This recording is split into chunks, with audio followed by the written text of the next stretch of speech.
What a week to be a Liverpool fan. I'm sure it's Monday afternoon and a lot of you are very happy. It's probably been a great day at work. You're probably skipping home now, talking about Liverpool, thinking how more or how better can this be right now, because Liverpool are on cloud nine. Real Madrid in the Champions League 2-0, and then Man City at home in the Premier League, another 2-0 win. It does not get better for Liverpool fans and Arne Slot. Welcome back to the Football Story. Today we're going to be going through the Liverpool against Man City match. We're going to be talking about some of the key areas: Salah, Gomez, Slot's changes, what he did, and then looking forward, what can Liverpool expect for the rest of the season. Make sure to drop a like, subscribe to the video, but let's get into it. It doesn't get better, to be honest, lads. It does not get better. That game was a masterclass of two managers, and so often we look at Guardiola and we think about how good of a manager he is, and he got it completely wrong. Slot outclassed him, and it was a Liverpool masterclass. Man City have struggled to come to Anfield even when they were at their pomp. So a struggling Man City coming to Anfield, they knew they were going to be up against it, and that is exactly what happened. Guardiola, the choices that he made from the start were not right. He brought in Rico Lewis and Mateus Nunes, and it just looked so disjointed. Gundogan, Bernardo Silva, we knew that we were going to be able to get at them in the middle of the pitch, and that is exactly what we did. For the first 20 minutes of that game, Liverpool were all over them. Van Dijk could have had 2 goals. Salah obviously created and scored an unbelievable goal, but Liverpool were just full throttle. And to be completely honest, Liverpool, I think, took their foot off the gas for a lot of the game. They sat back, absorbed pressure when they needed to, but when they wanted to go forward and when they wanted to create chances, that's exactly what they did. We obviously know the talent that's flowing through this Liverpool team right now. We've so much attacking options, but the man that's leading the line, the man that is among a lot of discussion right now, obviously with his contract, is Mohamed Salah. And just looking at some of the performances so far this year, he's playing to an unbelievable standard.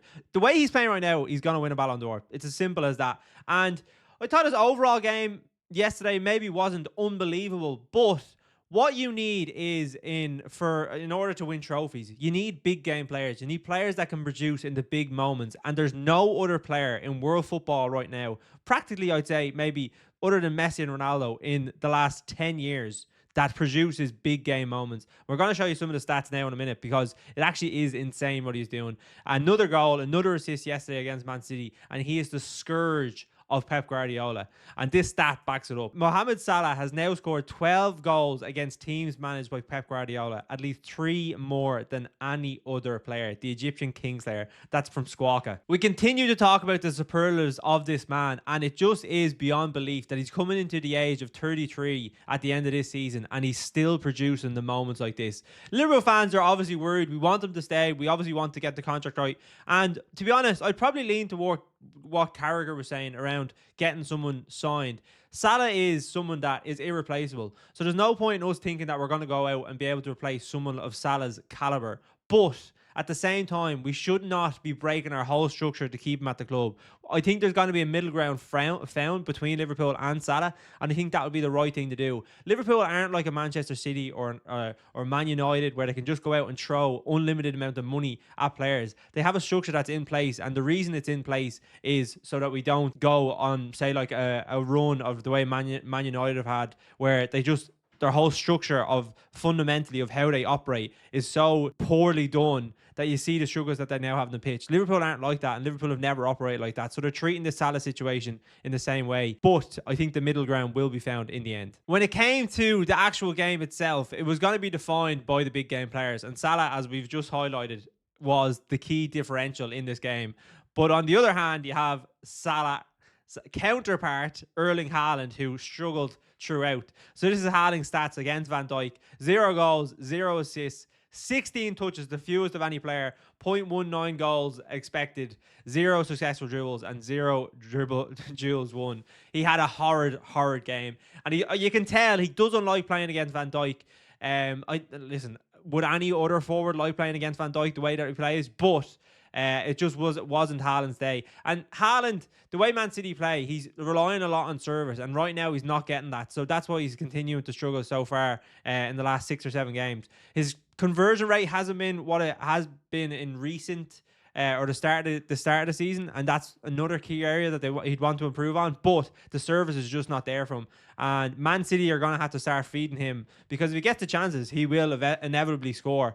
But yesterday, as we've seen so often, he just, or in that, how often in the last 6-7 games at Man City, they're not giving him the chances, and inevitably he doesn't score. Van Dijk is obviously going to get his plaudits because of the levels that he's consistently showing week after week. But I do want to give credit to one man, and that is Joe Gomez. Someone who, for me, I would have given a lot of criticism to the last 2 or 3 years. But I think as he's starting to get a little bit older, he's obviously had some bad injuries in the past, and he started to just, I feel he's more confident in his own ability. He understands that he's not going to be, he doesn't need to be someone that like plays unbelievable passes like Van Dijk. He's not at that level, and I think he's now found where he's confident in what he can do. He's confident he's a good defender. He's confident that he can play on the ball. And yesterday, Van Dijk coming in, it looked like it was basically Kanate, the way the two of them linked up. They had Haaland locked down with no issues. And even on that other side, when Doku come on, he was still helping out Trent, which is really what Trent needed at that stage. And I think Slot made a really good change, taking off Trent, because he was obviously struggling minutes-wise because with his injury. And Kwanzaa did really well on that side. Van Dijk and Joe Gomez, they didn't put a foot wrong. Did not put a foot wrong the whole game. And I think that speaks volumes for the levels that Gomez is reaching now, considering that Liverpool were potentially going to sell him in the summer. But he's happy to come in, and I think Slot would be really impressed by how he performed coming in such a big game. So he deserves a lot of plaudits, and yeah, I think hopefully now he's going to get a run in the team, and we can see a little bit more about him, because obviously Kanate's injury was worrying when we first got it, but if Gomez can put in display performances like that, then I think we should be in a good state come the start of Christmas. Yeah, we obviously have to talk about this as well. Guardiola was rattled. This Man City team, it's a team in decline. We've seen some of the comparisons to Liverpool's 2022 team when Henderson, Fabinho, and they just started to decline. Their midfield, that's where Man City are at right now.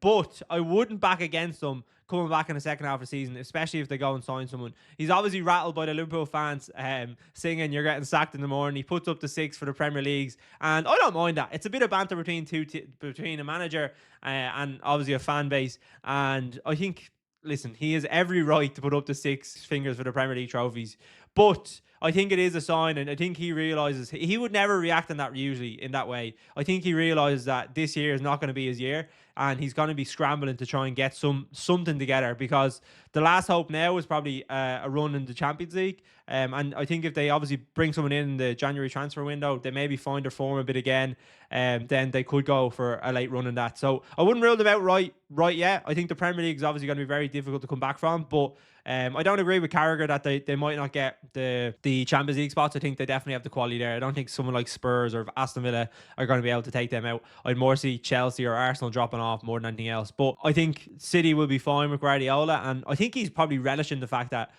you have to be a little bit knocked down to then go again, and that's where Man City are at right now. But yeah, as things stand, Liverpool currently on 34 points after 13 games, 1 draw, 1 loss. Arsenal trying to keep up the pace on 25 points, and Chelsea there as well with them. Man City 11 points further back. They're not even in this screenshot, but Brighton are there, and they had a really good season so far. I don't think anyone would have expected this, the way Liverpool are performing right now. Obviously, the only little mark is the Nottingham Forest loss. But if you had to said that to Liverpool fans, the way things have gone so far this season, I think every single one of them would have bit your hand off to take where we are. And Slot deserves a huge amount of credit, because yeah, it's just absolutely insane the levels that Liverpool are reaching right now. And I think the big thing now is Newcastle away and then Everton away. We win those 2 games, and I think more or less you can start to write Liverpool's name on the trophy, because you're going to need Liverpool to lose 3 games and then Arsenal to win all of theirs for the rest of the season. I just don't think it's happened. I could see Arsenal losing 1, maybe 2 more games. They obviously have to come to Anfield as well, which will obviously be a huge game in the second half of the season. So yeah, unbelievable scenes, and hopefully this is going to be Liverpool's year. But let me know in the comments, what do you think? How happy were you with that performance against Manchester City? Will Liverpool go on and win the Premier League? It is looking very likely right now, but I'm obviously interested to hear your thoughts. And yeah, I shall see you for the next game against Newcastle, and then Everton on next weekend. So enjoy the rest of your week. You're obviously on a high, and I shall chat to you very soon.